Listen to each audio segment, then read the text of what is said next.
Nelson Job, atrator dos transaberes. Hoje o nosso tema vai ser mecânica quântica e os transaberes. Tema complicado, porque mecânica quântica, além de ser um conceito difícil de entender muitas vezes, ela é muito apropriada de forma indevida muitas vezes pelos outros saberes. Então, realmente, é necessário que a gente trate do tema da mecânica quântica, do uso da mecânica quântica por outros saberes, com consistência. Mas antes disso, oi Aretusa, bem-vinda. Mas antes disso, vamos dar alguns toques aí. Primeiro, eu queria falar que está rolando o Festival Varilux Fica em Casa. Tem um site que você pode entrar e tem vários filmes legais franceses, né? Por exemplo, Professor Substituto, bem legal pensar essa geração um tanto quanto cética que a gente tem hoje em dia, né? O outro filme, tem outro filme que são Carnívoras, filme bem legal sobre duas mulheres, né? Tem também o Agnus Dei, sobre umas freiras violentadas na Polônia e de como é que isso complica a vida delas porque elas engravidam e não podem engravidar pelo voto. Então, oi Heloísio, bem-vindo. Então, tem ali filmes bem legais, ali O Mistério de Henry Pick, que é uma discussão boa sobre literatura, legal também. Então vale a pena. Uma outra dica aí que eu acho bem relevante é que a N-1 lançou o e-book o segundo volume da revista Ticum, chamado Tudo Deu Errado, Viva o Comunismo.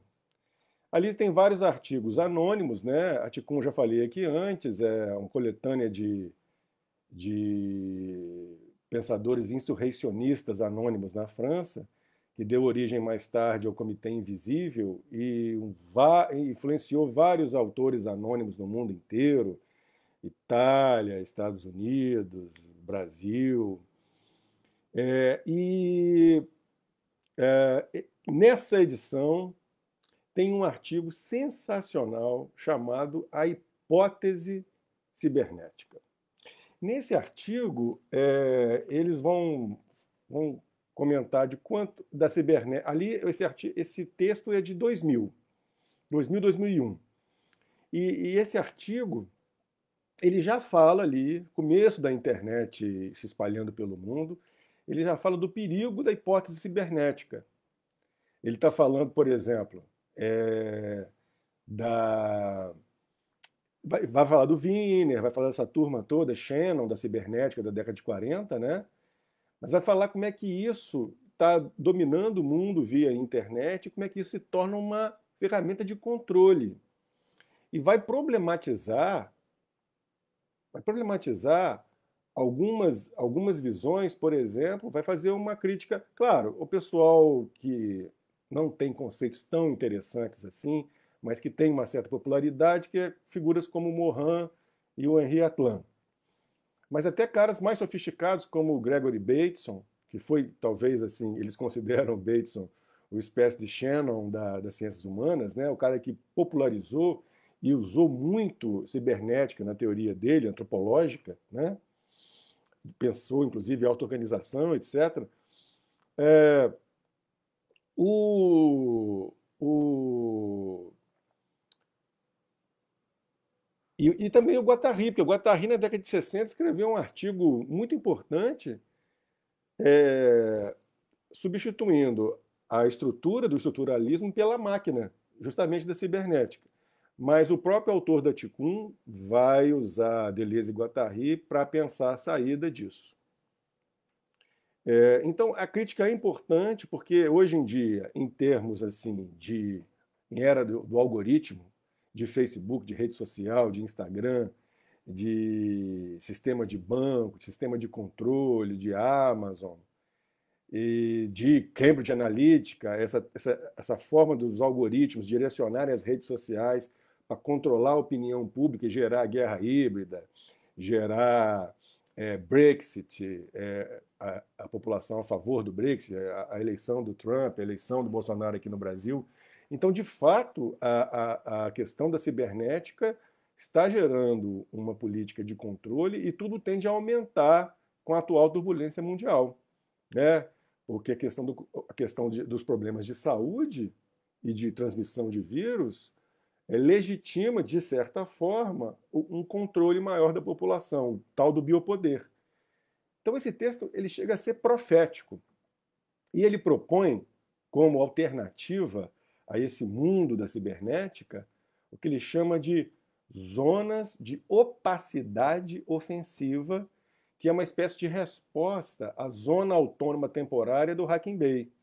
Eles vão dizer que a zona autônoma temporária do Hacking Bay, que a gente já falou aqui, é uma espécie de você não esperar a grande revolução, você fazer aqui e agora entre os seus um campo de liberdade. Eu acho essa ideia maravilhosa. Mas a crítica do pessoal do Ticum é justamente, mas espera aí, o que você vai fazer com o lado de fora? E quando acabar a Tais, que é temporária, o que você vai fazer? Então é melhor pensar algo que borra as imediações e que vai trabalhar tanto algo organizado e simultaneamente espontâneo, e que seja turvo. Aí a ideia dessa zona ofensiva opaca. Puxando a sardinha para o nosso lado, eu acredito que o nosso conceito de vórtex, associado à questão da anarquia sagrada, ao exercício em vórtex, é até uma versão mais interessante, mais sofisticada, até porque inclui com maturidade a questão da mística, com potência, com consistência. Então, eu considero o vórtex uma zona autônoma temporária, ao mesmo tempo uma zona opaca ofensiva ao controle, né? Porque não tem uma proposta de ser nada agressivo, né? Então, recomendo, tá? O livro tem outros textos, né? Tem muitos textos feministas, assim, mas a grande obra é esse texto, A Hipótese Cibernética, que eu só vi citado ali no Dark Deleuze do Andrew Cobb, que eu falei também aqui numa live. Eu acho um texto de 20 anos, já deveria ter sido mais estudado e mais citado. Então é nosso trabalho fazer isso agora, tá bom? Bom, lembrando aqui que eu já tenho uma lista de música nova no Spotify. Lá você procura Nelson Jobs no Spotify, tem uma lista chamada Devires, e aí são canções que falam afins da questão do devir, do conceito de devir. Então tem The Passenger, do Iggy Pop, O Que Será Que Será, do Milton Nascimento com Chico Buarque, várias outras coisas, vários outros temas musicais afins da questão do devir. Você vai lá e confere, depois me diz o que achou. Então vamos começar a entrar no tema da questão da mecânica quântica à luz dos transsaberes, que é o que a gente sempre faz aqui, né? Primeira coisa é citar uma história em quadrinho, baseado não exatamente na mecânica quântica como um todo, mas na questão da física. Eu estou falando desse quadrinho aqui, Departamento de Polícia da Física, publicado aqui no Brasil pela Panini. Esse quadrinho é bem interessante, tem só esses volumes aqui, esses encadernados aqui, são 4 encadernados, né, que contam uma história completa. Os autores são Simon Oliver e Alberto Ponticelli. E aqui a ideia é o seguinte: vive-se num mundo em que a física, a natureza perdeu o controle. Então, a pessoa está dentro de casa e aparece um buraco negro, ou então dentro de uma cidadezinha começa a se voltar no tempo. E aí tem essa polícia que tem técnicas para tentar controlar essas mudanças selvagens da natureza. Claro que tem histórias paralelas, romance, a busca do protagonista pelo pai, o pai que foi o primeiro cara a sacar esse problema, porque esse problema estava acontecendo. Mas é um quadrinho bem interessante. Tem um episódio de Fringe, da série Fringe, do J.J. Abrams, o mesmo cara de Lost, muito inspirado em Arquivo X, baseado na ideia de emaranhamento quântico, da mecânica quântica, que é interessante, mas não tem tanta consistência. Tem alguns filmes, todos eles devidamente comentados pelo Wilson Ferreira no Cine Gnose. Por exemplo, Tangent Bloom, que é um filme baseado em mecânica quântica. E estamos à espera do lançamento de Tenet, filme novo do Christopher Nolan, que vai também pensar muito a questão da mecânica quântica, né? Bom, mecânica quântica, ela começa, claro, ali tem uma discussão ali no século XIX sobre a questão da onda, corpo negro, etc. Thomas Young, que é um médico pesquisando a questão da onda. E justamente em 1900, o Planck, que estava mexendo na caixa de Pandora, o Planck era um físico tradicional, Max Planck. Mas ele lança o conceito que ele não sabe aonde vai dar, que é o conceito de quanta, de pacote de energia, que a energia se divide em pacotinhos. Justamente em 1900. Até aí tudo bem. Acontece que logo depois veio o Niels Bohr. Isso aqui é um livrinho bem legal de divulgação científica, tá? Mais compreensível do Bohr. O Bohr tinha o Instituto Bohr, né? E ele foi talvez a figura central no grupo de físicos quânticos. Esse livrinho aqui é o Física Atômica e Conhecimento Humano. Então, para quem quiser ir direto na fonte, vale a pena. Esse livro, se eu não me engano, está em catálogo aqui no Brasil. O Bohr começou com essas reflexões sobre a questão da partícula, né? Logo, logo aparece o Einstein com o conceito de fóton, em 1905, que é o ano miraculoso, que ele teve a ideia de relatividade restrita, do movimento browniano, etc. E entre esses grandes 5 papers que ele escreveu, um deles é sobre o movimento fotoelétrico. Ele inventou o conceito de fóton. E aí, junto com isso vem a ideia de partícula e onda. O fóton, partícula de luz que se comporta de forma estranha.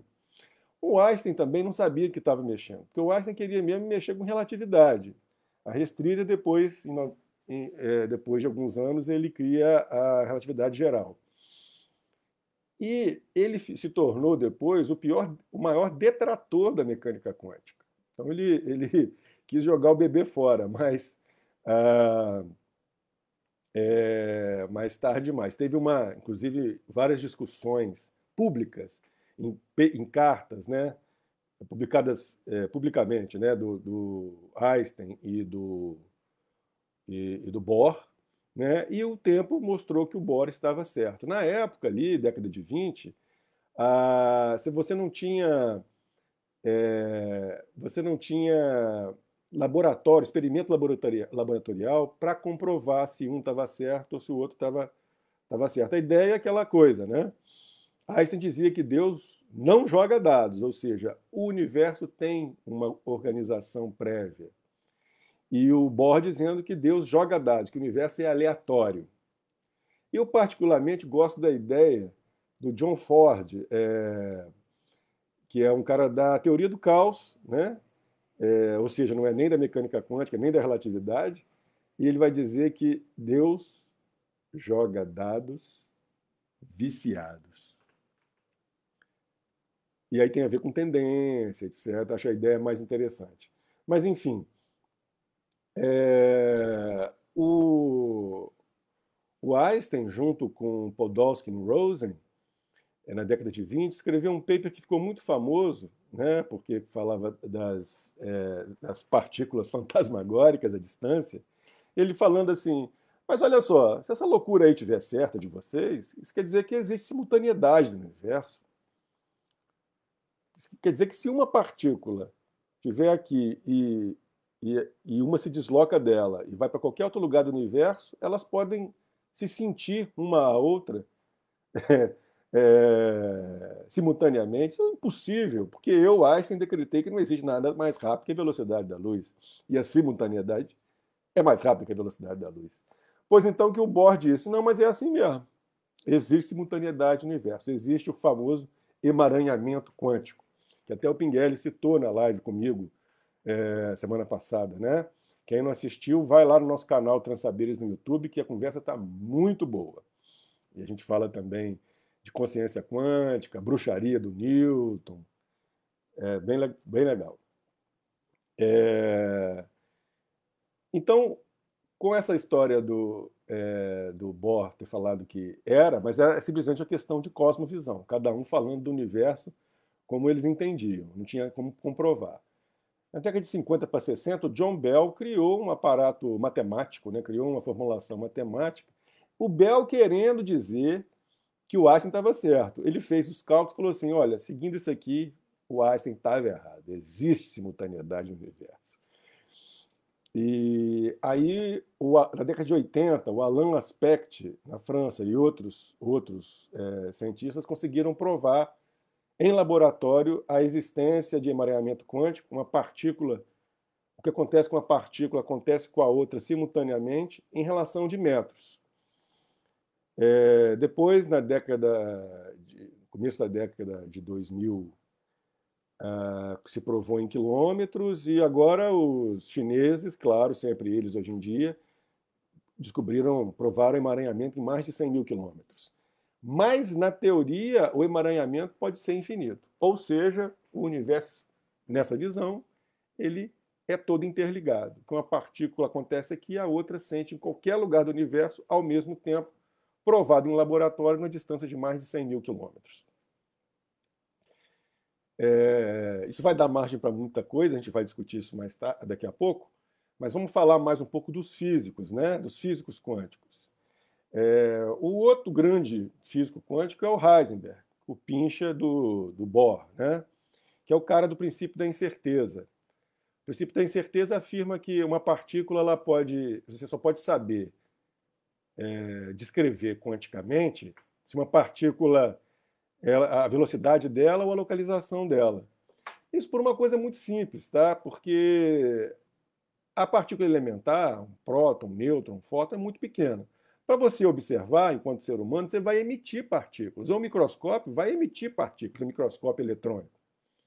Ao emitir partículas, você interfere na partícula que você está observando e vai mudar a posição ou a direção dela. Então, é por isso que se diz que na mecânica quântica não existe neutralidade, porque o fato de ter um observador já muda o esquema todo. Porque o observador emite partículas, você está observando partículas. Tá? Mas nesse livrinho aqui, que é uma série de palestras que ele deu na década de 50, ele fala uma coisa que é muito cara para a gente nos Transaberes. E isso faz uma grande ligação com o coração da filosofia da diferença, com a filosofia do devir. E aí é bom lembrar o seguinte, é um dos caras que pensaram a mecânica quântica, um dos fundadores da mecânica quântica. Então não é um físico ali que resolveu fazer uma relação da cabeça dele, isso é o cara que estava pensando a mecânica quântica, que foi um dos criadores que faz essa relação, que é a seguinte: se você pegar a filosofia de Heráclito e substituir a palavra fogo pela palavra energia, você tem um tratado de física moderna. Como vocês sabem, para Heráclito só existe um elemento fundante na natureza, que é o fogo. E o fogo é um elemento para ele pensar o conceito mais importante dele, que é o conceito de devir. Muita gente diz que o devir foi criado por Heráclito, mas a gente tem já referências de devir no Egito Antigo, né? Deus Képer, tal, etc. A gente já falou disso aqui, falamos disso na live com Júlio Gralha, depois vocês peguem lá no canal do YouTube. Mas o que interessa é o seguinte: então, a mecânica quântica é uma física do devir. Isso já estava lá no próprio Heisenberg. Então, qualquer coisa, vocês podem pegar aqui, Física e Filosofia, recomendo, não só por essa citação, mas por ser um grande orador, um grande pensador, e tem várias reflexões super pertinentes sobre mecânica quântica. Um outro cara, daqui a pouquinho a gente vai voltar nessa relação de devir, tá? E mecânica quântica. Um outro cara importante é o Paul Dirac. Isso aqui é uma biografia do Paul Dirac escrito pelo Farnello, The Strangest Man. Esse título aqui é porque o Bohr disse que o Dirac era o cara mais estranho que apareceu no Instituto Bohr dele. Nessa hipótese aqui do Farnello, ele coloca o Dirac como autista. O Dirac é muito importante para nós nos Transaberes, porque ele popularizou a ideia de que não foi só ele que pensou isso, outros caras pensaram antes dele e depois, até de forma mais sofisticada, mas ele popularizou a ideia de que as leis da física podem mudar. Ou seja, que o universo pode não ter leis da física eternas. Ou seja, a gravidade pode deixar de existir, o emaranhamento quântico pode deixar de existir, ou começa a existir sobre outras regras. Isso aí é bem legal para a gente sofisticar, inclusive, o conceito de devir e para a gente sofisticar nos Transaberes a ideia de que o vórtice é instável. Tá? Mas vamos entrar... Aí depois, esses autores todos, Bohr... Fala, Antônio, bem-vindo. Qualquer coisa você comenta aí, que eu sei que você estudou muito Penrose, mecânica quântica, lá com o Pinguelli também. Mas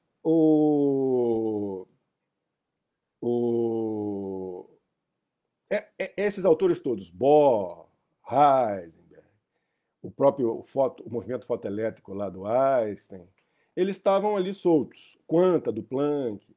Depois o Schrödinger juntou isso tudo na equação de Schrödinger, que organizou, de certa forma, a mecânica quântica. O Schrödinger é muito conhecido por um experimento ficcional, um experimento mental, que não foi feito em laboratório, e que era uma espécie de deboche dele da mecânica quântica, apesar dele ser um grande pensador da mecânica quântica, mas ele também era crítico, que é super saudável, e ele criou esse experimento mental do gato de Schrödinger, que é a ideia de que é uma deboche dele. Não, então, se esse negócio estiver certo, você põe um gato numa caixa com um revólver, você pode atirar ou não no revólver, e aí, se você não abriu a caixa, o gato pode estar vivo e morto ao mesmo tempo. Porque a ideia da mecânica quântica é que vários estados coexistem, né? Vários estados da partícula coexistem, e sobra só um nesse mundo nosso aqui. Essa ideia dos vários estados coexistindo, e que no nosso mundo meso aqui, só sobra um estado, e quanticamente tem vários estados, dá uma margem, uma enorme discussão do que seria o colapso de onda. Se tem vários estados, como é que só sobra esse daqui? Onde estão os outros estados?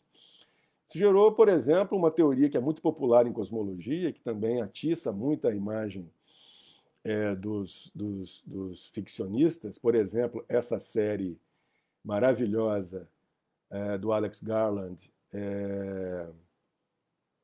Devs, discute um pouco essa ideia dos muitos mundos. Então, a ideia é que assim, os outros estados estão em mundos paralelos. Então, o Nelson, que levantou da cadeira aqui, está em um universo paralelo, continuou sentado, está nesse universo. Por exemplo. Oi, Lélia, boa noite. Mas a ideia de colapso de onda que ficou mais popular foi a ideia do Bohr, que era meio mafioso, né? A ideia, porque o Bohr era meio mafioso porque ele controlava o Instituto Bohr e tinha mais gente ali em torno dele. E ele falou, nesses livros de divulgação científica que eu mostrei aqui, que no grande congresso de Solvay, que é o congresso de Copenhague, se concluiu que a melhor interpretação da mecânica quântica era a interpretação estatística, que na verdade é que não existem vários estados, que podem existir vários estados, mas na verdade só existe um. Mas depois foi lançado os anais, anos depois, né, cerca de 15, 10 anos atrás, foi lançado os anais desse famoso congresso de Solvay, congresso que definiu, aspas, a mecânica quântica, a interpretação da mecânica quântica, e se concluiu, olhando esses anais, que ninguém concordava com nada. O Einstein falava uma coisa, o Dirac falava outra, o Bohr falava outra.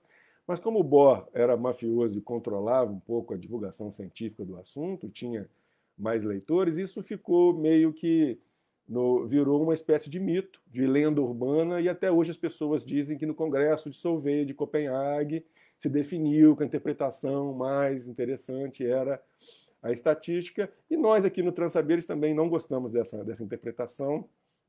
A gente vai chegar na interpretação que a gente prefere, porque a mecânica quântica tem essa coisa peculiar. Ela é uma das poucas teorias da física que não tem uma interpretação canônica. Existem várias interpretações, várias, tem mais de 40. Tá? Tem umas mais populares e outras menos populares, né? Uma que tem ganhado muita força nas últimas décadas é a interpretação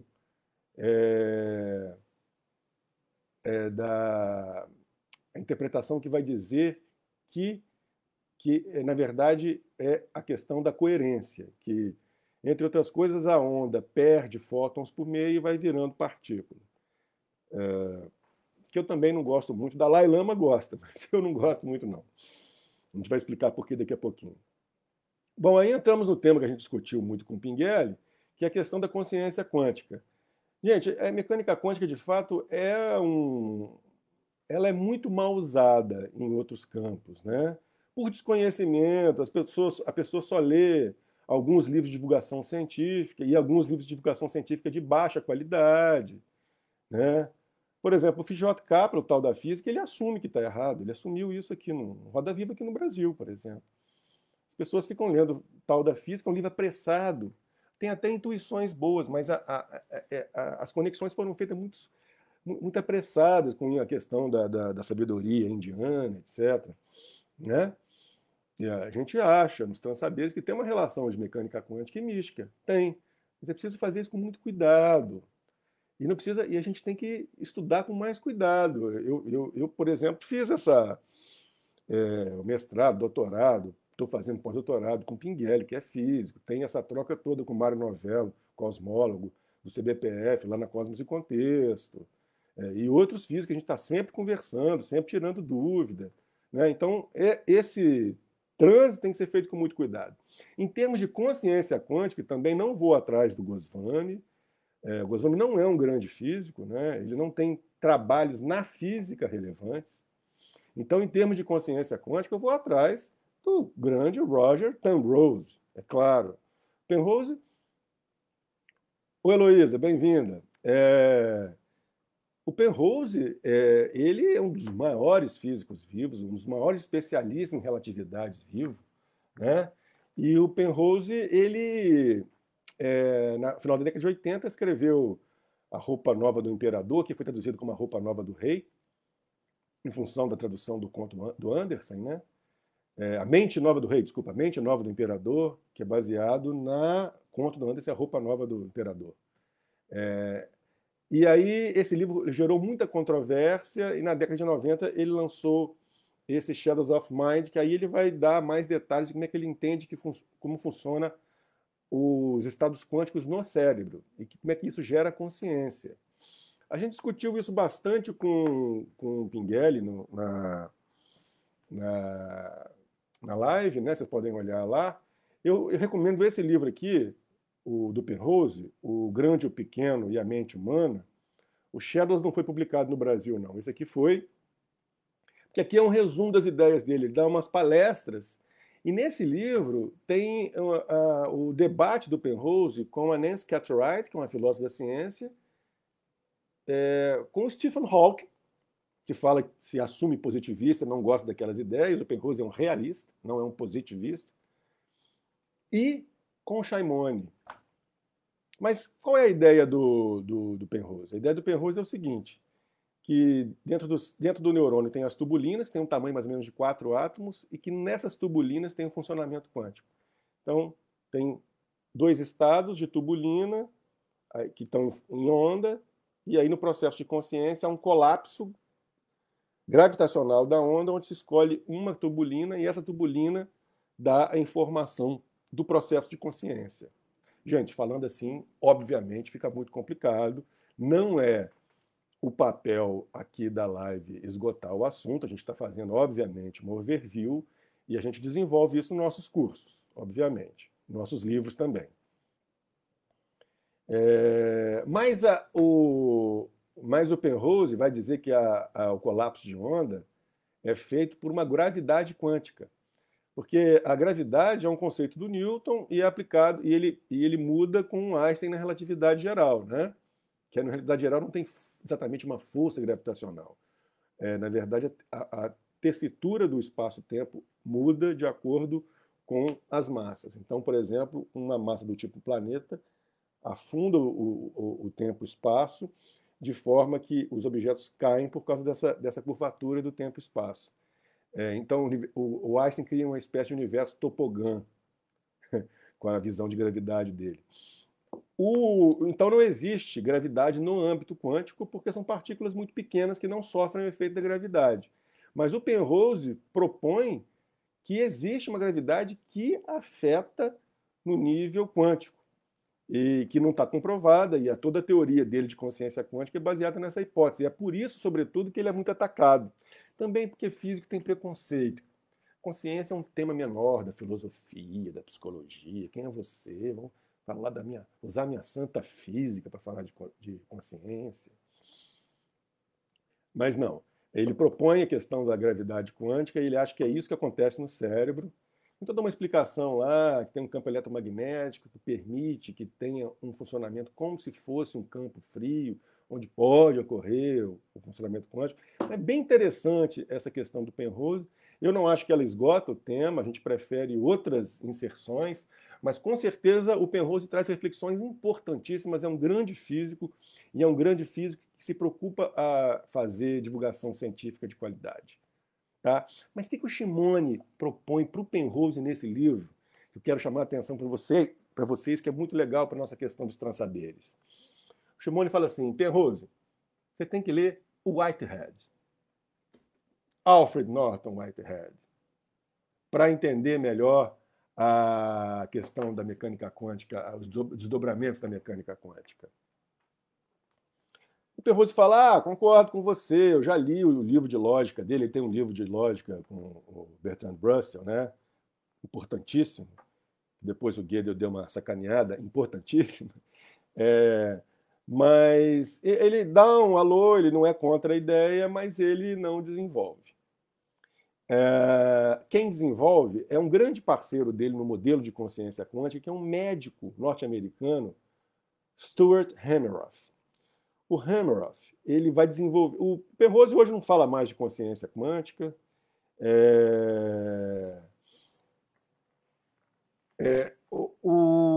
Ele não fala mais de consciência quântica, mas o Hameroff continua até hoje estudando, ele publica vários papers sobre isso. Tem um paper dele do começo dos anos 2000 e pouco, que ele vai falar sobre a questão do Whitehead e o modelo de consciência quântica. O Whitehead, nesse livro maravilhoso, Process and Reality, agora já existe uma tradução em português de Portugal. Esse aqui é o grande livro dele, é o livro que ele organiza o que ele chama de filosofia orgânica. Tem um diálogo muito grande com a filosofia do Leibniz e do Hume, sobretudo a questão da mônada do Leibniz, que é essa relação de um ponto, que é o espelho vivo e perpétuo do universo, ele vai substituir um conceito muito parecido, que é a ocasião atual. Vamos usar essa tradução aqui. Outras pessoas traduzem de outra forma, né? E essa ocasião atual tem muito a ver com a ideia que a gente gosta muito, de que não existe matéria no universo, existem eventos. A matéria seria uma espécie de preconceito grego. E aí ele substitui a ideia de um objeto por ocasião atual. São uma sequência de eventos que o nexo entre elas, ele chama de nexus, né? O nexus entre elas é que gera o que a gente entende como objeto, etc., na verdade é um fluido. Então tem muito a ver com a ideia de devir, por isso que ele chama de processo realidade.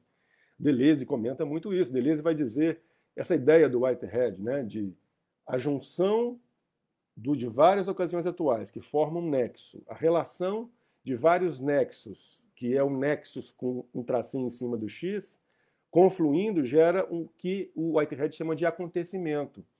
E aí Deleuze vai dizer que a terceira grande teoria do acontecimento na história da filosofia, os estoicos, o Leibniz e Whitehead.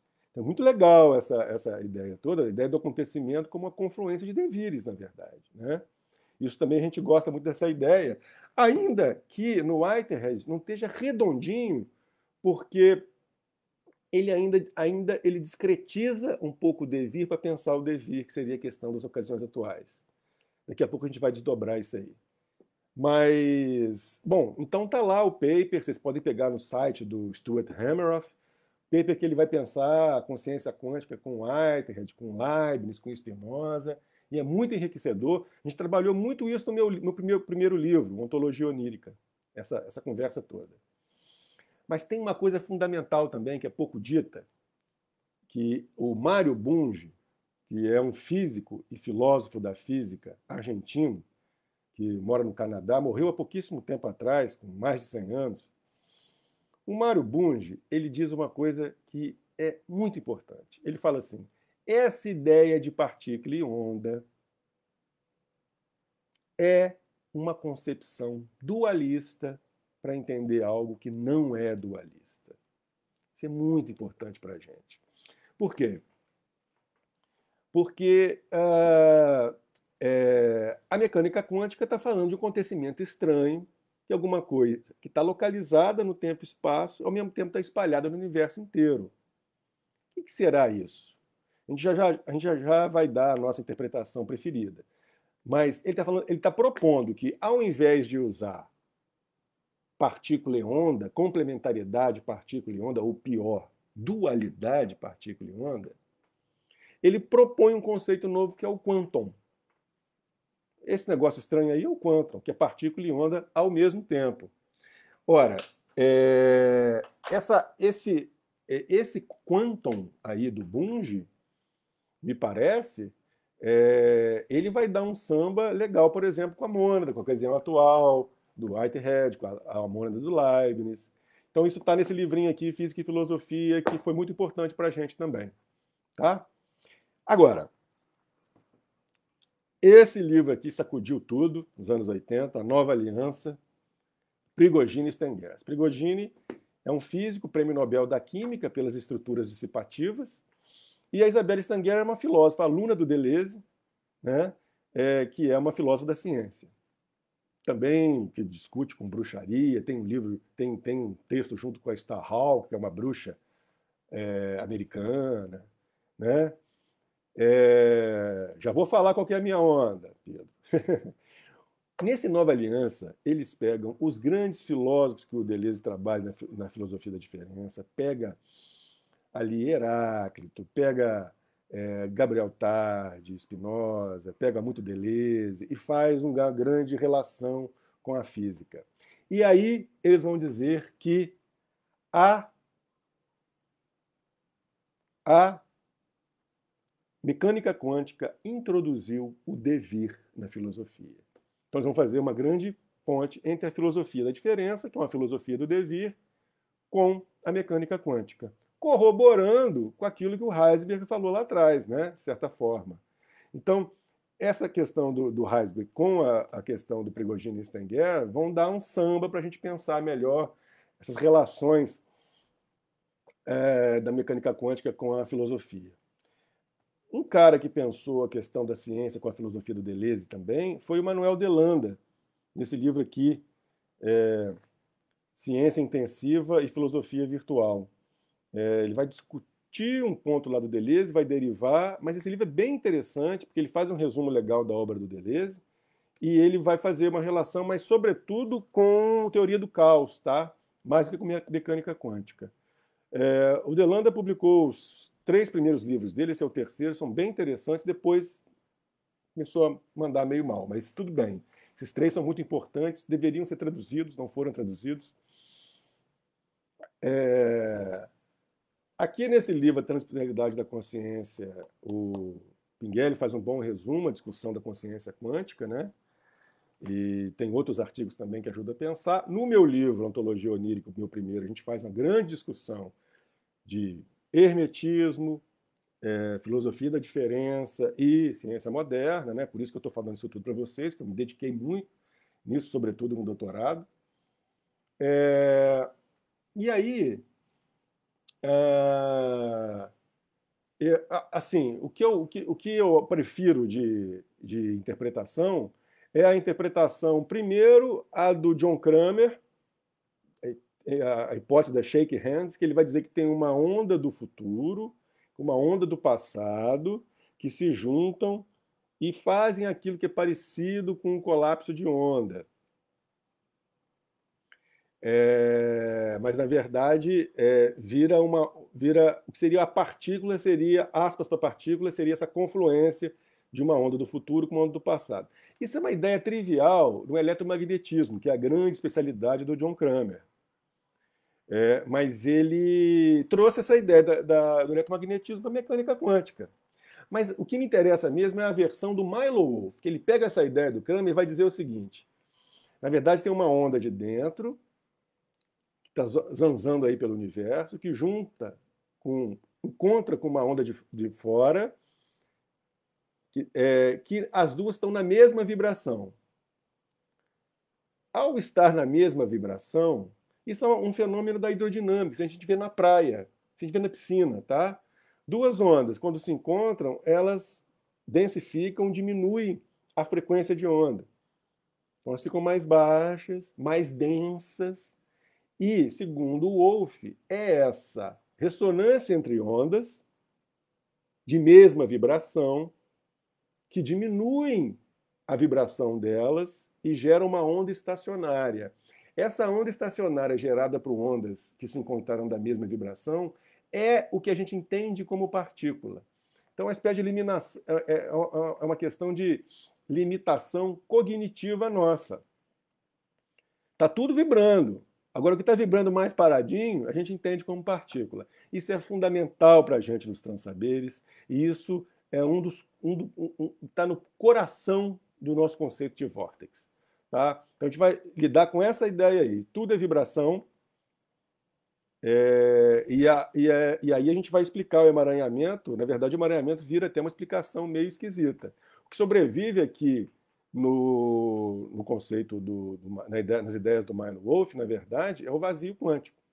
Vazio quântico, da onde emerge isso tudo, essas vibrações todas. Bom, para finalizar esse assunto, eu queria só comentar um pouco a relação da mecânica quântica com a mística. E vou dizer uma coisa para vocês. Eu acho quase tudo uma bosta.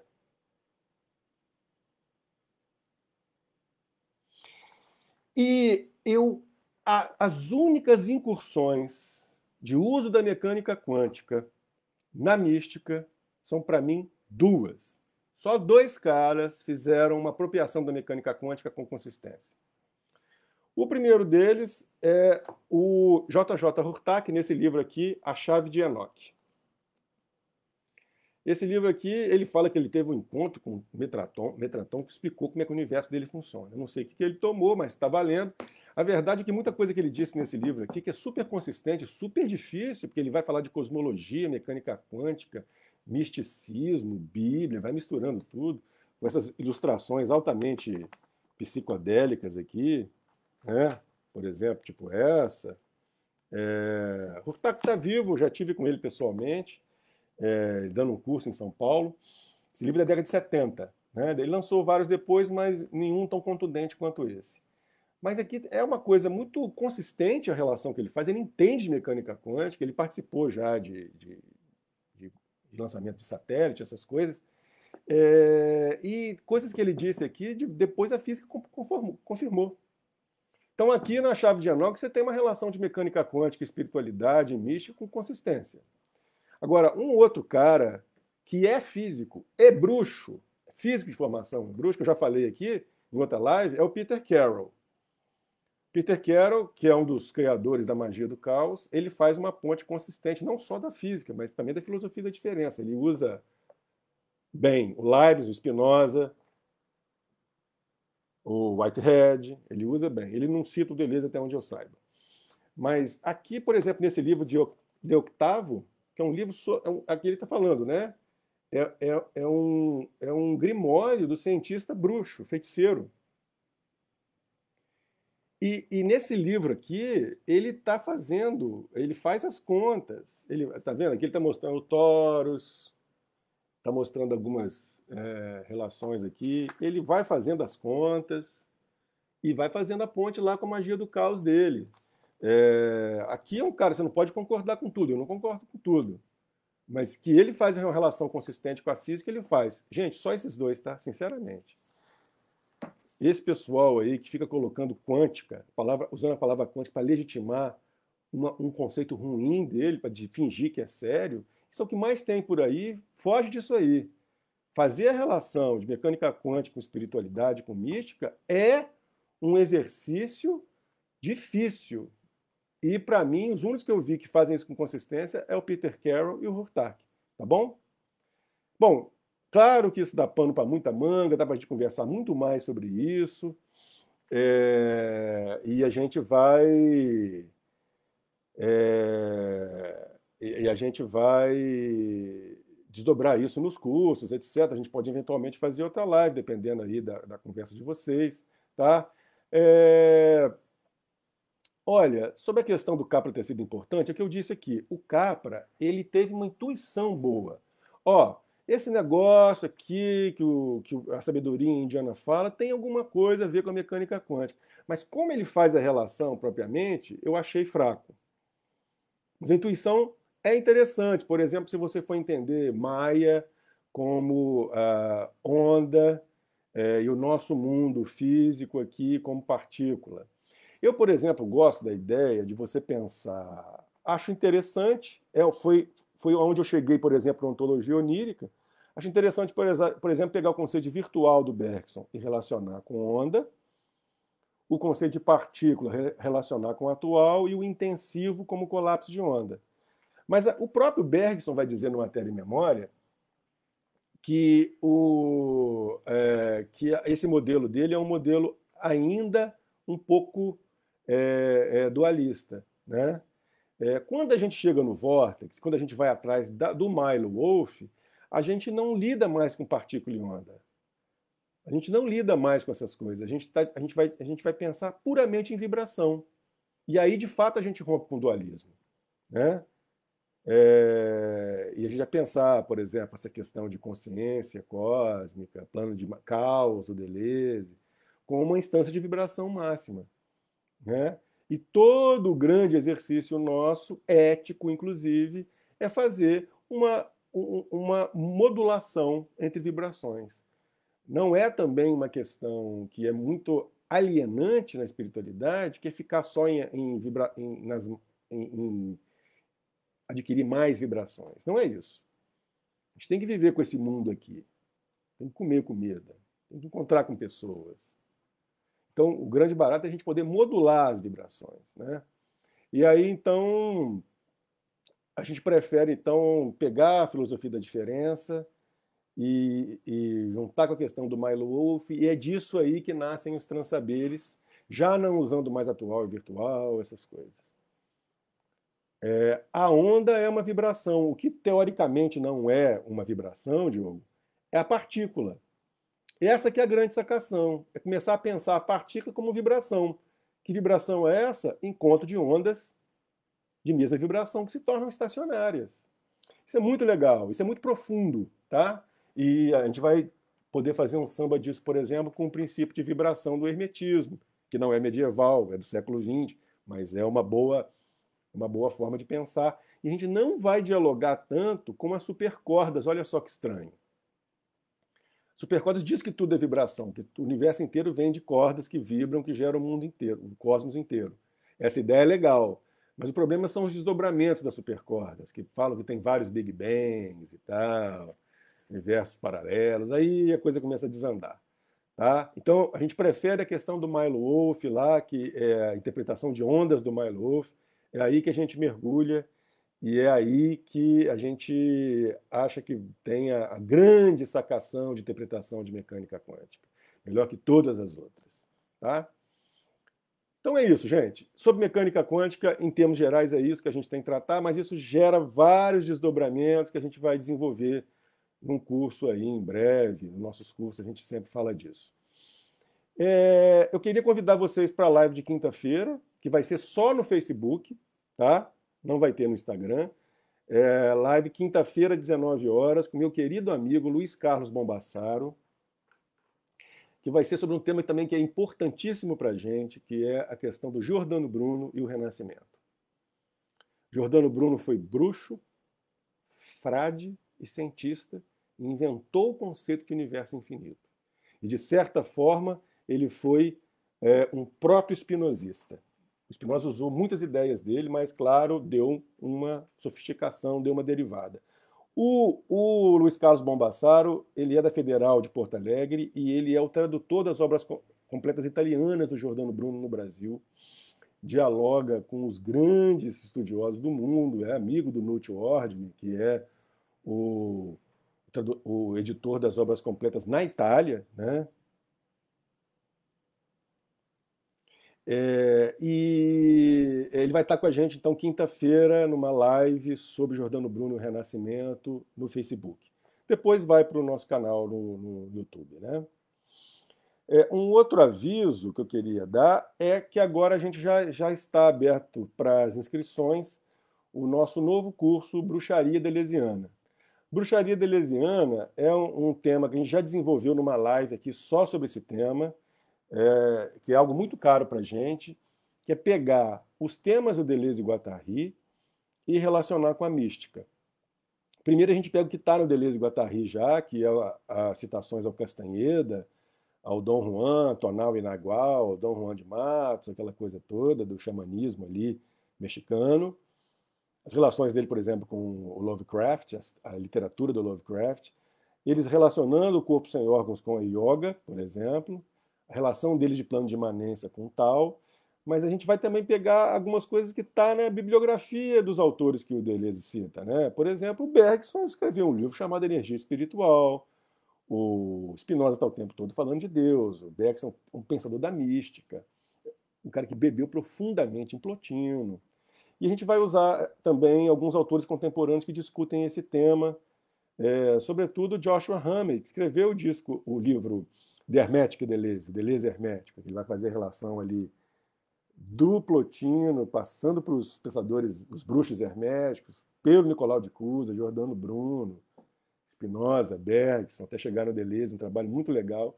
Mas também o Matt Lee, que faz uma relação com Deleuze e a magia, e o Spare, consequentemente um pouco de magia do caos, e os nossos amigos lá da Argentina, do Estação A Loja, né?